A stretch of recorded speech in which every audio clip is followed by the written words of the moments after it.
Onde quer que você esteja, permaneça bem informado.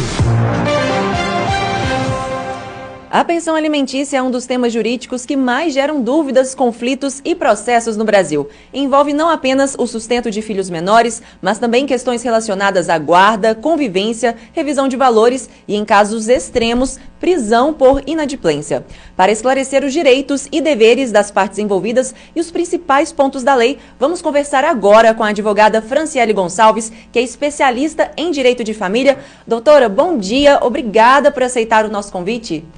Bom dia, Larissa. Eu que agradeço por estar aqui hoje com vocês.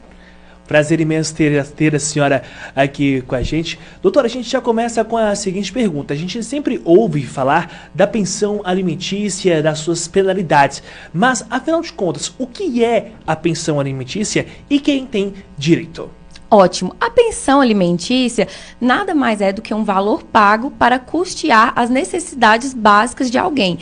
E aqui, geralmente, a gente está falando de quê? De uma relação familiar, de pais com filhos. E é bom a gente lembrar que a pensão alimentícia, ela não quer dizer que é só a questão alimentar. Ela também inclui moradia, lazer, vestuário, escola e tudo isso que uma criança precisa. Doutora, a gente vê em diversos casos alguns pais dizendo que dar R$200 ali como pensão alimentícia é muito e por muitas das vezes a mãe vai usar esse dinheiro para benefício próprio. Muito pelo contrário, né? Sim, claro. Hoje em dia, a pensão alimentícia, ela inclui vários valores. Então, quando a gente fala ali naquele mito, a pensão é 30%, que dá 455 e pouco. A gente sabe muito bem que isso não dá para custear as despesas de uma criança com alimentação. Às vezes estiver numa idade ainda menor, que tem fralda, que tem leite. Então, tem muitas coisas que envolve. Doutora, e só para a gente deixar bem claro, é possível pedir pensão mesmo que os pais não tenham sido casados ou nunca tenham vivido juntos, né? Fala pra gente um pouquinho em quais casos essa pensão ela é válida, por favor. Sim, claro. Não precisa estar casado, nem ter uma união estável para solicitar a pensão alimentícia. Inclusive, mesmo se o pai ou o pai não estiver reconhecido na certidão de nascimento, é possível também pedir a pensão alimentícia, que a gente faz isso cumulado com o quê? Uma investigação de paternidade. Doutora, a pensão alimentícia, ela é paga exclusivamente pelo o pai ou a mãe também pode pagar em alguns casos? A mãe também pode pagar em alguns casos. Inclusive, eu tenho um caso no meu escritório que o pai, ele teve a guarda e a posse física da criança e foi fixado a pensão alimentícia a ser paga pela mãe. Ótimo. E até que idade a pensão ela deve ser paga? Ela pode se estender aí para mais dos 18 anos de idade? Olha, a regra geral é que a pensão ela vai ser paga até os 18 anos. Porém, por exemplo, se a pessoa estiver estudando, cursando uma faculdade, ela pode se estender até os 24 anos. E é claro, quando eu falo assim, a gente tem que observar diversos requisitos, como, por exemplo, se a pessoa trabalha, se ela tem condições de se sustentar. E uma coisa importante, Larissa, é que quando a pessoa faz 18 anos, a pensão ela não acaba automaticamente. Você não pode parar de pagar. Para você fazer isso, é necessário entrar com uma ação que se chama exoneração de alimentos.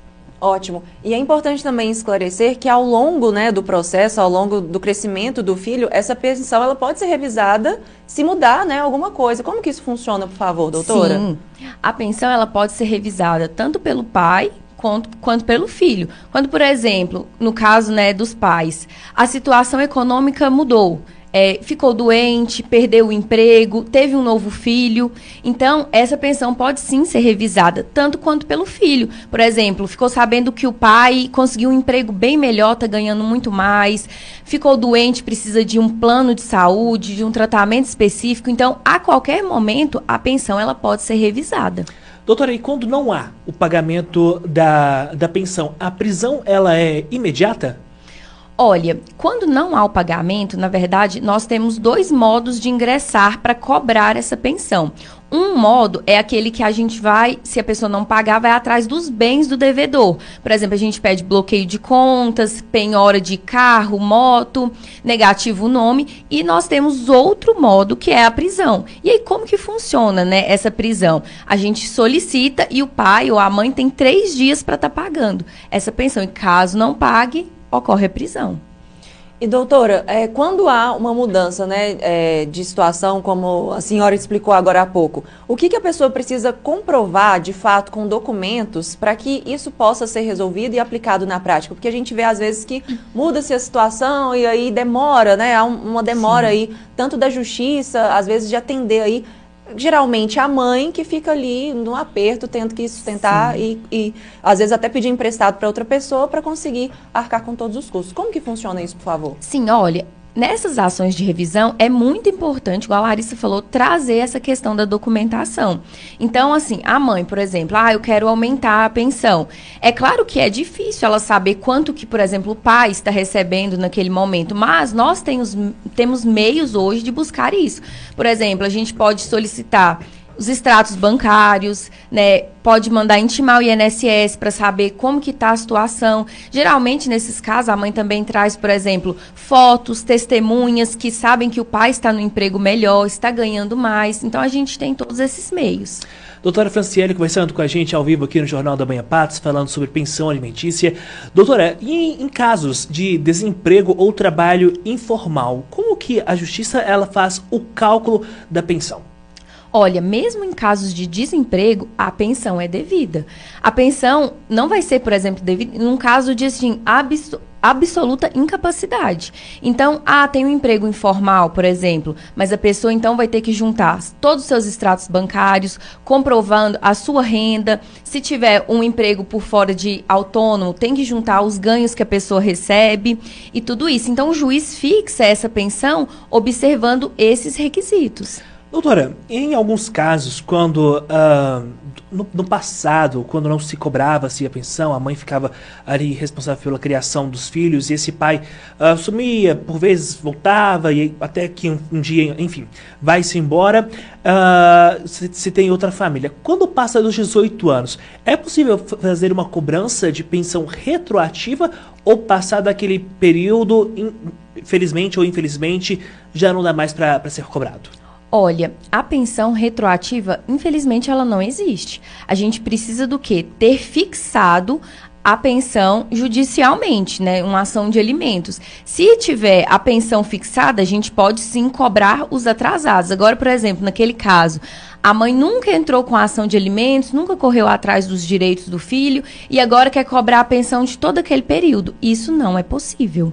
Mas pode, por exemplo, aos 18 anos entrar ainda para conseguir algum benefício ali, talvez para a faculdade, nesse sentido? É possível? Sim, sim, claro. A partir do momento que ainda houver a necessidade, você pode estar ingressando com a pensão, pedindo ali para o pai pagar, que seja com 18 anos, 20 anos, né? Por exemplo, o filho entrou na faculdade e agora realmente justifica pedir essa pensão. Mas lembrando também, Larissa, que é dever da mãe também correr atrás dos direitos do filho, solicitando a pensão, porque a pensão, na verdade, não é para a mãe, é para a criança, né? Doutora, e quando a guarda ela é compartilhada, a obrigação de pagar a pensão ainda ela continua ou não? Olha, a gente tem que separar muito o que significa a guarda compartilhada. Guarda compartilhada é quando ambos os pais vão tomar as decisões sobre a vida do filho em conjunto. Por exemplo, decidir qual escola o filho vai estudar. Então, a guarda compartilhada nada tem a ver com a pensão alimentícia. Mesmo havendo a guarda compartilhada, como por exemplo a posse física da mãe, ainda assim é devida a pensão alimentícia. Ótimo. E agora, doutora, fala pra gente, por favor, a respeito da pensão afetiva. Em quais casos a justiça pode determinar que alguém que não tenha vínculo biológico, né, tenha necessidade aí de fazer o pagamento dessa pensão, por favor? Quando a gente fala, né, em pensão afetiva, a gente está falando daqueles laços socioafetivos, que é aquele famoso mãe do coração, pai do coração, aquela pessoa que criou a criança a vida toda, então ela estabelece um vínculo de afeto com aquela criança. E ela pode sim ser reconhecida como pai ou mãe daquela criança. Então, quando isso ocorre, a pessoa também tem que pagar a pensão, porque isso também envolve lá os direitos sucessórios, né? Aquela criança também vai ter direito à herança daquela pessoa que for reconhecido o vínculo socioafetivo.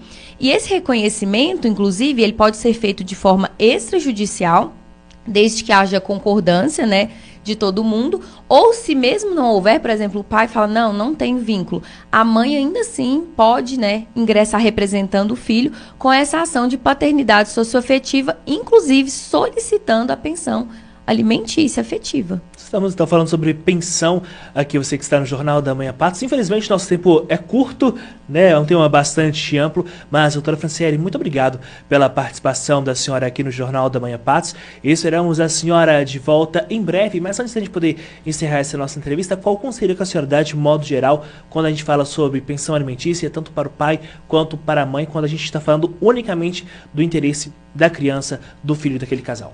Claro. Isso que você falou já resume o que eu ia falar. Nesses casos de pensão alimentícia, a gente tem que olhar o interesse da criança e não do pai ou da mãe. Então, mãe que ainda não solicitou a pensão alimentícia do seu filho porque fica esperando, lembra que você está fazendo isso pela criança, para dar uma vida melhor para essa criança, um futuro melhor. E também o pagamento, a gente tem que lembrar que é para subsistência da criança e não para luxos, né, da mãe ou de quem recebe. Então, assim, muito obrigada pelo convite, estou muito feliz e espero poder vir nas próximas oportunidades. Com toda certeza, né, Alissa? Isso mesmo, doutora Franciele, a gente agradece aí pela sua participação, todos os esclarecimentos. Nós conversamos aqui com Franciele Gonçalves, que é especialista em direito de família. Agora são